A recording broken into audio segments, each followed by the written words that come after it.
Hello guys, how are you? I'm Hardeep Singh. Welcome back to your own YouTube channel. IELTS updates and recent exams. For more updates related to recent IELTS exam writing test topics, listening, reading, practice test, and speaking, you got guesswork. Please, guys, participate in everyday listening and reading practice test to achieve your desired band score in your actual IELTS exam. Please hit the like and subscribe button. Press the bell icon for the upcoming notifications. Don't forget like, subscribe and share my YouTube channel and my Facebook page, IELTS updates and recent exams. You now have 30 seconds to read questions 1 to 7.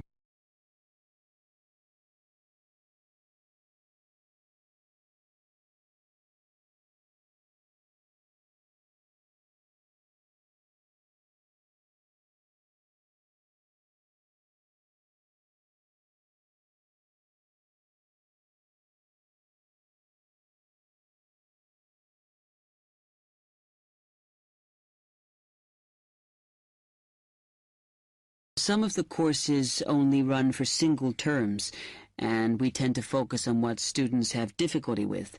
That means we don't usually do speaking courses, but next term you can do listening. Oh. That'll help you with lectures and things. Our provision is all based on what the majority of our international students need. So is everything term-based? There's nothing that you run all year? Well, let's have a look. Yes, there is a class for vocabulary and grammar every term. That's for everybody, but it's split into 3 or 4 levels. And what about in the holidays? We don't do anything during the winter or spring break. Oh. But over the summer, there's just general classes because that's what most students want. A bit of everything. Okay, quite a variety then. I'll have a think about what I really need because I haven't got much time. Do you have about 20 students in each class, the same as our science seminars? We try to keep it at about 12, and certainly not more than 15. It's important for language classes. They're very different from your normal courses. Right. And how much are the classes? The rate varies depending on how many hours you attend, but you shouldn't have to pay. Usually, the department will fund you and even sort out which classes you need. Brilliant. It would be quite useful for me to have a certificate to take back to my country. Do you put us in for exams? Yes, but we don't like them to clash with your main course exams in June, so we run them in May. Oh. That leaves you time for revision. Do I have to sign up for something now? I'm not quite sure what I want. Classes haven't quite started yet, so you've got time to decide what you do. All we insist is that you sign up before week 5. That gives you about 3 weeks to decide. Okay.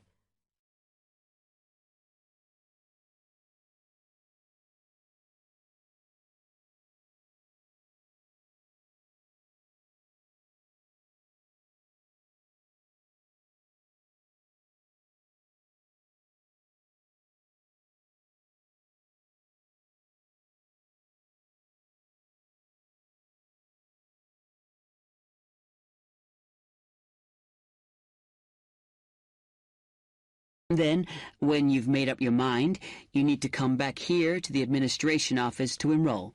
What do I need to bring with me when I enroll? My identity card, I guess. Yes, or your passport. Uh-huh. Then you'll be given a registration form, which you'll have to show to the teacher when you have your first class. Okay. And should I ask my tutor about which classes I should do then? Yes. Then you get a note from him and give that to the desk when you register. Can I use the computers here as well? Yes. You'll be given a password when you go to your first class. So remember to bring a disk with you to save your work on, as you won't be allowed to save it on the hard drive. Okay. Will I need anything else? Dictionary? We've got loads of those here that you can borrow. But you'll need a notebook as we don't provide paper or files. Okay. Thanks. That is the end of part 1. You now have half a minute to check your answers.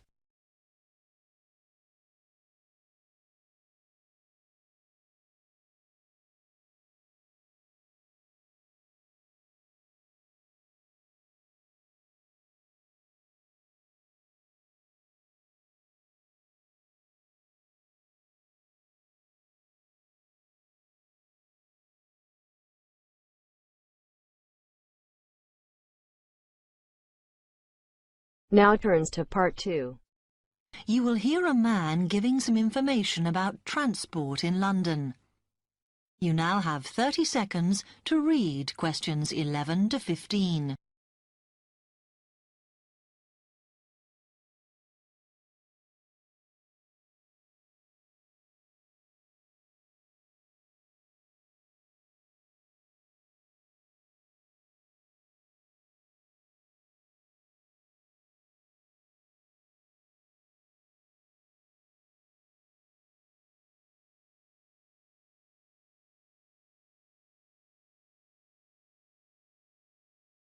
Hello, can I help you? Oh, yes. I was wondering what the best way was for me to get around London. Well, there are a lot of possibilities. As you probably realise, the main ways to get around are bus, train and tube. Oh? The Underground. Oh. It depends how much you want to spend. All forms of transport offer special tickets, such as cheap day returns on the trains and so on. Overall, you'll spend less on the bus, as it operates on a basic flat fare for each journey. But of course it may not go to where you need to travel to. Oh. The mainline trains only operate in the outlying areas, though a few cross London, whereas the tube has stations which are placed in central areas of the city, close to the main sites and shops. Obviously there are more bus stops, but you will probably have to change buses to get where you want, which can be inconvenient. You will find that the buses are mainly in the central areas, but some tube lines go quite a long way out of London, so you could use this for longer journeys. Having said that, the tubes do get very crowded, so you should use the train if you want to sit down. It does depend where you're travelling to. Well, I'm living on the outskirts, but I have to travel into London to college every day, and then around London when I'm here. OK, so time is going to be an issue for you. The tube should be fast crossing London, but quite honestly, there are so many delays that it's not very efficient. Again, the train has fewer stops, so is probably your quickest option to get to and from college. Of course, which service you use might depend on how frequent it is. I mean, the trains might only be every 20 minutes or whatever, but a timetable is published to save you hanging around. There are a lot of tube trains at busy times of day, but fewer at other times, whereas the buses run every 5 minutes through most of the day, and there are night buses. But you'll need to check out your route first. You now have 30 seconds to read questions 16 to 20.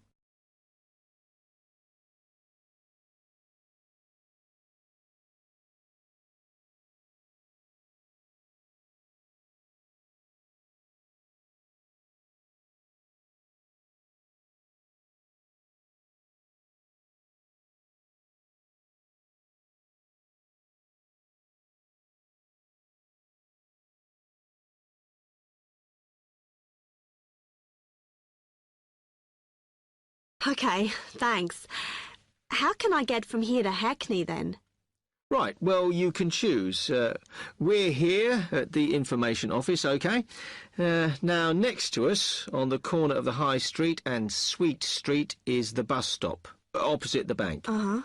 The bus goes all the way to Hackney, but it is a very indirect route, so it could take ages. If you want to take the train, walk down the High Street towards the city, go past the bank, and on your left is the station, just before you get to the post office. There's a mainline service to Hackney Wick, so if you need to get into the centre of Hackney, you may need to pick up a bus when you get there. Opposite the post office, on the corner of Hart Lane, is the tube entrance. You'll see the big signs. That's probably the best way to get there, though you may have to change. It's probably best if you go and get a travel card first. To get to the ticket office, you go out of here onto the High Street. Then turn into South Street, and the ticket office is on your right opposite the cinema. Of course, you may decide it's quicker to take a taxi. But it's a long way, so I think it'll be very expensive. If you do want to get a cab, then the rank is outside here, just opposite the office. That is the end of part 2. You now have half a minute to check your answers.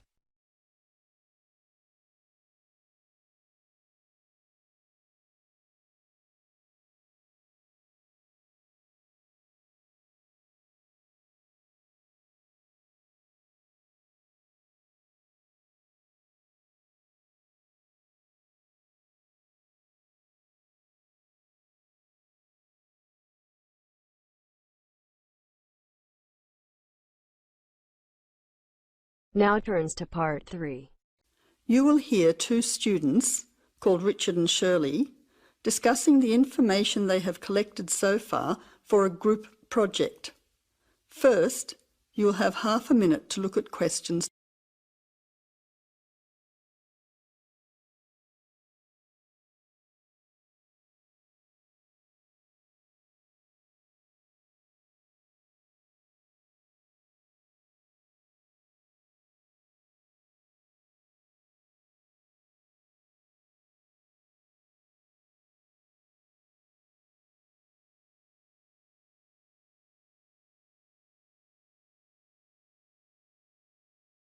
Hi Shirley, glad you could meet me at the weekend to talk about the research we have to do on energy. Yes, Richard, I think it's important that we stay focused on the specific area of our research, energy consumption. Did you know that the demand for electricity is growing faster than coal, oil and gas can supply it? Yes, indeed.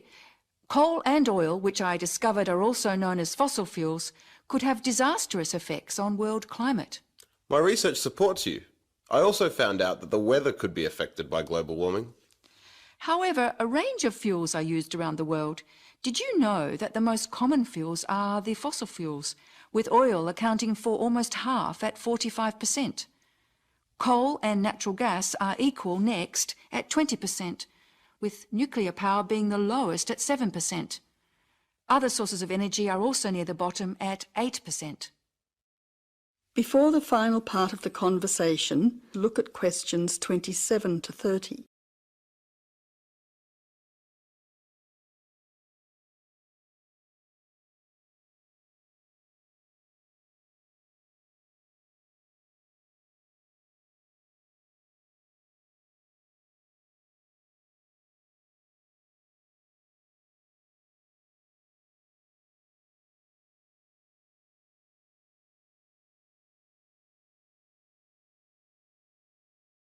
That information will be useful when we look at the different energy sources in detail. We also need to look at the pros and cons of each type of energy. We've already said that fossil fuels increase the world's temperature, but we also need to mention the most serious issue, that these three types of fuel are finite, meaning they will not last forever. Another major disadvantage is that by burning coal and oil in particular, chemicals are released into the atmosphere, which combine with water to fall back to Earth and damage both plant and animal life. That really sounds useful. If you focus on coal, oil and gas, I'll look into nuclear power. It is common knowledge that nuclear power stations create radioactive waste, but I'm particularly interested in how this unwanted waste product is dealt with safely. I'll also need to look at the effects on people living near these power stations. Yes, I think all those areas need exploring. Do you think I should also look into renewable energy sources, such as wind and sun? Energy that never runs out? Don't you think it's an important area to consider? Yes, but I don't think I'll have enough time to look at it in enough detail. I also agree that we have enough to focus on until our next group meeting. So to finish, you could find some information on the advantages of fossil fuels, and I'll give you the facts that I have already on coal, oil and gas. We don't need to look into other energy sources because I'll get more details on the nuclear industry. That's great. See you in 2 weeks' time. That is the end of part 3. You now have half a minute to check your answers.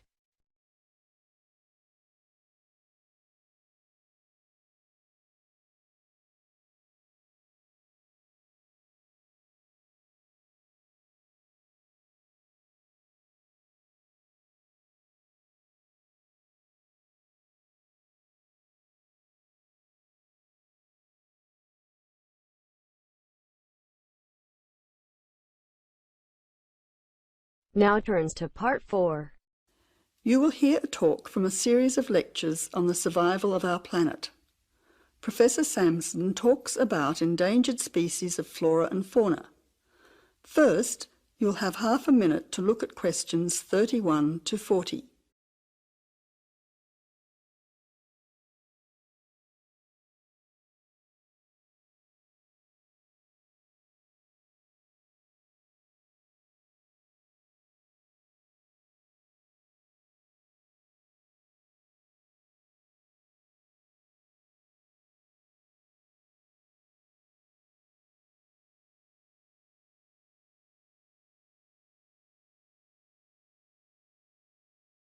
Good afternoon, ladies and gentlemen. Today's topic in this series of lectures on our planet is about ensuring the survival of our very important plant and animal species. In this lecture, I want to discuss one way that we can do this. No one will ever see a huge dinosaur thundering through the forest. No one will ever see a paradise parrot flash its rainbow colours across the sky. The fact is that many animals and plants have been wiped out. Sadly, they are extinct. It is too late for them. Extinction is forever. We can't do anything about the species that have already disappeared. But today, there are many animals and plants that could still become extinct in the future if we do not act now. They are endangered. The African elephant and rhinoceros have become endangered because of the value of their tusks. Australian parrots and reptiles are smuggled onto planes because certain people in other countries are prepared to pay thousands of dollars for them. And there are many other species around the world that are endangered because they no longer have a place in which to live and reproduce safely. The main cause of extinction is the destruction of habitats. A habitat contains all that a living thing needs to survive: space, light, water, food, shelter, and opportunities for reproduction.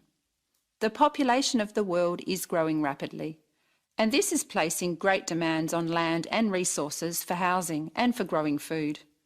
When vegetation is cleared and swamps are drained for agriculture, mining and suburbs, or when rivers are dammed to store water, plants are destroyed and animal life is threatened.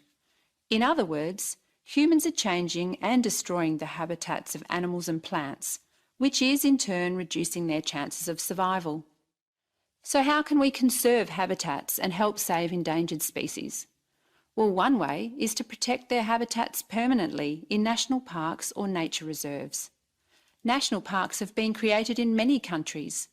They encourage people to enjoy the beauty and diversity of the animals and plants that live there without harming them. By supporting and visiting these parks, people can become more aware of the species that live there and how the parks work to protect them. It is very important that, when visiting a national park, we keep them safe for future generations of plants and animals by obeying a few rules. Firstly, follow the fire regulations. Don't throw cigarettes or build fires, except at certain times of the year in especially allocated areas and facilities. Secondly, remember to leave pets at home. Pets, such as cats or dogs, can hunt birds or other small animals. Some pets might even escape and become a serious threat. Thirdly, place all rubbish in a bin or take it home. Plastic bags or leftover food are dangerous to the animals and harm the environment. Don't pick the flowers or damage the plants. Flowers create the next generation of the plant. Also, for the same reason, birds' eggs must be left in their nests. The loss of species in the past is sad. However, there is hope for the future. Despite the demands of our increasing population, we can work to protect the plant and animal species we still have. So I would like to conclude by saying that I believe that, with strong public awareness and support of these national parks and reserves, the future of endangered species can be ensured. That is the end of part 4. You now have half a minute to check your answers. So guys, don't forget like, subscribe and share my YouTube channel and my Facebook page. IELTS updates and recent exams. For more updates related to recent IELTS exam writing test topics, listening, reading, practice test and speaking, you got guesswork. Please guys, participate in everyday new IELTS listening and reading practice tests to achieve your desired band score in your actual IELTS exam. For more IELTS material, visit my official website www.ieltsupdatesandrecentexams.com. The link is given below in the description. If you need PDF files of latest IELTS material, then please join my Telegram channel. So guys, please write your score below the comment section. Again, thanks for listening. God bless you all guys. Stay tuned, stay safe.